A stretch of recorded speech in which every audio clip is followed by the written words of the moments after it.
Welcome to Clash of Health. Thanks for being here today. I thought I would just take a little bit of time to talk about how I came to be intuitive and psychic and able to work within the Akashic Records and to be able to speak with guides and such. So to start, I just wanted to say that anybody has this ability to tap into their inner knowing, into their intuitive side, their feminine side. So this is not an exclusive club that we have in terms of being able to do this. Everybody can do it. Everyone can tap into the records because the records really are available to anyone who has the best interest of themselves or others or humanity at large in mind when they go into the Akashic Records. So I just wanted to say that everybody can do it. It takes practice, and there are inborn talents that some people have that make it easier for them than for others. And so I would liken it to a dancer or a pianist or a football player. Somebody might be built for it. They might be bringing past life credits in those areas where they've done it lifetime after lifetime, or maybe you could see it as grace, a gift from God to have talents that we all have in one area or another. That being said, I don't think anyone would say that if you want to play football, you shouldn't because you don't have a natural inborn talent. Because we know many football players, or I know that there are football players out there that are small and that people never gave the opportunity to play until they were like, on the bench, and then someone got hurt and then they were in and they did amazing because they practiced, because they were able to take maybe shortcomings and turn them around and use their own inner grit to make it work. And then they rise to the top like someone with important talents, right? So that is an important thing to know, that practice makes perfection. The more we practice at something, the more we have an interest in it, the more likely we are to be good at it. So what I think helped me was I always had a natural curiosity to know about people and what was happening behind the scenes. I was always a little nosy, like I wanted to know what was going on that wasn't talked about, what might have been hidden. And my astrology chart, I'm not going to get into my astrology chart, but I can say that I have pieces of my chart that would indicate that I would have natural gifts at this. So I came in with a gift. I didn't really cultivate it, I wouldn't say, until, and I'm actually going to do a video on this, talk about what was a paradigm shift for me in my own life, kind of a pivot point where I went from just living a pretty conventional life to becoming a yogi and meditator and going down that journey around 2001. So in 2001, I started to meditate. I started to go to yoga classes, and I think it really opened up my intuitive self. Meditating for sure helps to open up your crown chakra, which connects you with that which is above you. And yoga, especially back bends, really open up the channel, the Sushumna channel, that connects us within, kind of unlocks the keys, so to speak, for our DNA when we open up our spine. Then that Kundalini energy has a pathway that's fluid to be able to move through and isn't rigid and stuck.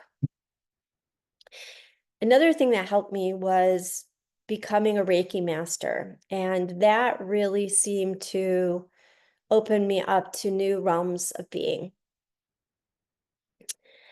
I've always had a commitment to the light. I've always prayed and been God-centered and Mother Mary-centered. Mother Mary's been a huge guide. It hasn't been really until recently that Jesus has been a part of my direct relationship with him, although I've always, growing up Catholic and, went through all the sacraments. And I do think sacraments are their own initiation. They could be ceremony, you could call it from a New Age perspective, or sacraments from more of a conventional way, religious way of seeing it, or a bat mitzvah or bar mitzvah. Those are all rites of passages, so to speak, within the spiritual realm that say that you're up for the job for being a light worker.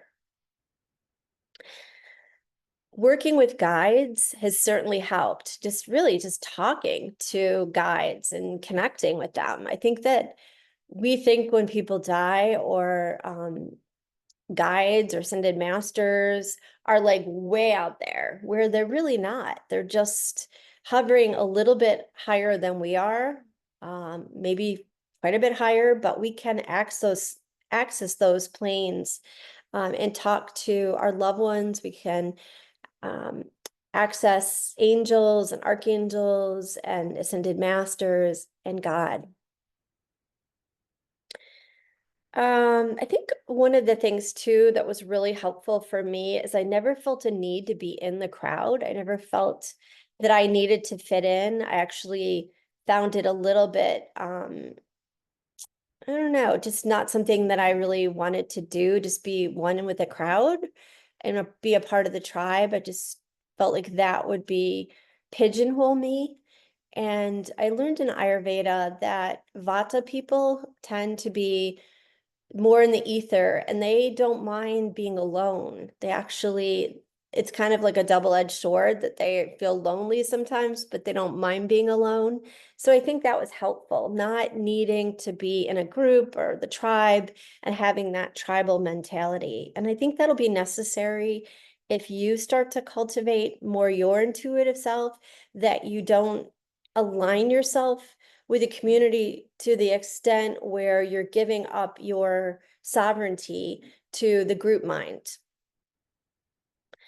I think being okay with whatever comes up too, that, let's say I liked a certain political candidate, or I really liked my boss, and then I got an intuitive hit that, my boss was doing something, behind the scenes that was unethical, or this political candidate, it came through that they were working, you know, with the dark, so to speak.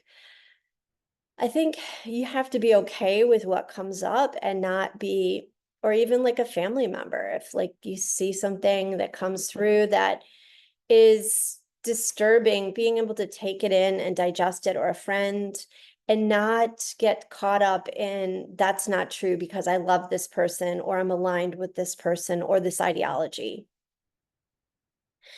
Discipline is a huge thing. And that was something that was really difficult for me, learning these discipline practices. I had a yoga teacher once say that talked about discipline and discipleship. And I noticed many of the yoga teachers that I've interacted with over the 25 years I've been in yoga, the really adept ones are disciplined. And in the early days, I was surprised by that the discipline was what made them who they were, especially master teachers.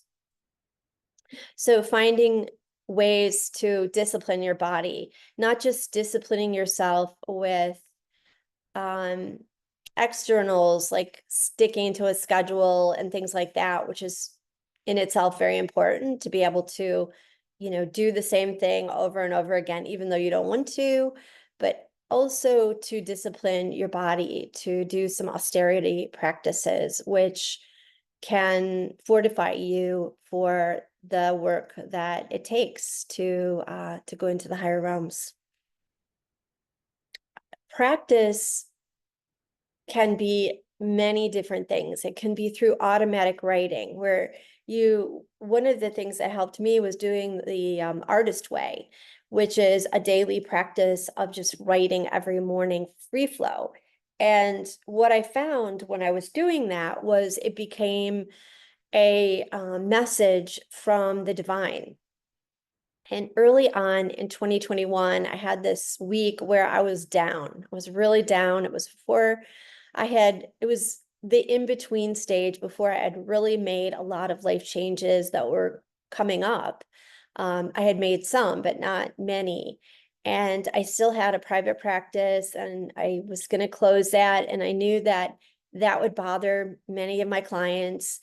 And I just felt really overwhelmed this one day. And so to get through the day, I said to myself, just imagine this angelic being in front of you saying, dearest one, what do you need today? Do you need an ice cream? Do you need a massage? Do you need to take a walk? Do you need a nap? Anything's okay. What do you need today? Well, not anything, but within the realm of okay, anything. And it was just so comforting to have this. Maybe it was my higher self, maybe it was my guide. I think it was a combination just coming into me, being this loving presence. And so that's dearest one who is outside of me became inside of me when I would do the automatic writing. And I was tapping into parts of my intuition that my conscious mind couldn't pull through with this writing. And the more I did it over, I still do it. I don't do it on a regular basis right now, but I do it when the thought comes up to do it, or sometimes I do it as a birthday card to someone and write a dearest one letter to them. And I found people are really touched by it. I haven't had one person who hasn't been in tears. It almost makes me teary-eyed by the dearest one. So yeah, it's just a beautiful practice, and it's really allowed me to automatic write and hone it in. Later that year, I took the automatic writing into the artist way, where the artist way said, do this every day. And then it became this everyday practice soon after Dearest One showed up. So other practices that can be helpful are like working with oracle decks, working with the tarot, asking questions, where you're using what's called a divination tool. So you have a connection with this tool, you're touching it, it's got your energy on it. It could be a pendulum, it could be oracle cards or tarot cards. And the difference between oracle and tarot is the tarot is based on a set deck of cards that has major arcana and minor arcana cards that are similar. The minor arcana are similar to a deck of cards, and the major cards are like archetypes of the divine mother and the divine father and this the sun and the moon, the personality, the emotional body. So they connect with different parts of us. There's one which is the tower, which everything's gonna fall down that isn't of merit within your life. And that tower card really, I think, has played out in my life over the last few years. And I think it's also playing out as we speak in the collective. And I think that for me, it played out earlier so I could be of assistance to others as maybe they go down the same rocky road that I did, and then they come out feeling amazing because there is a light at the end of the tunnel. So whatever's coming up within the collective or individually or both, there is that light within the end of the tunnel. And so what else?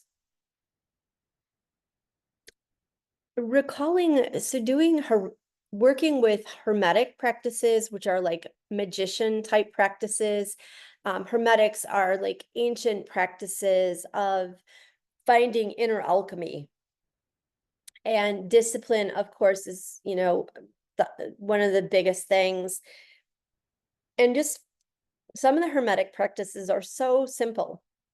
Things like recalling your day, doing a body scan. One of the ones I'm working with recently is working with one area of the body for 5 minutes, focusing on the right shoulder, the left shoulder, focusing on one eye or the other eye or a body part. And that body part you just use is what's called a drishti in yoga, like a focal point where you really focus and concentrate on that one area for 5 minutes. And it actually starts to give you information, which is similar to like working with IFS, internal family systems, that we have a compilation of parts within us that are almost like distinct entities within us that have their own preferences and have come into being as protectors for us, where they have, where the body knows, the body keeps the score, so to speak, is a famous book. So working with a body part and just kind of listening to what it has to say. Speaking of IFS, I definitely think working both as an IFS practitioner and as an IFS client and doing self-work with IFS has helped me tremendously to get to know those parts and the protectors and all of that. So I'm going to link something about IFS in the notes, and I try to link other information that you might find helpful. So these are some of the ways that you can learn, and I've learned to really hone in my intuitive skills. I'm just kind of looking at my notes to see if I'm missing anything. Yeah, I think that's it. So with the Akashic Records, I started working within the Akash 2 years ago. And at first I got the message, maybe it was an internal message, maybe it was a message from my guides, who knows? Do my guides even exist? Is everything within? I don't know, but I do know that it seemed to be a message that was both inside of me and outside of me, telling me don't share until the last month when I've been sharing that information. So anyone can go into the Akashic Records. I mentioned Linda Howe's book, which was my segue in. Just bought her book and just started to do it on my own. It wasn't fancy. I didn't take any course. I don't have a certificate. I think that anybody can just buy her books and start to practice and, use prayer and candles and meditation and doing your own invocation. I think she calls it an invocation to get into the records, like an opening. You can use hers, which I did for many months, and then you can make it your own, use your own verbiage. And yeah, practice makes perfect. So hopefully this video was helpful. And if you have any questions or comments, please put those below the video. And I appreciate you. Thanks for being here.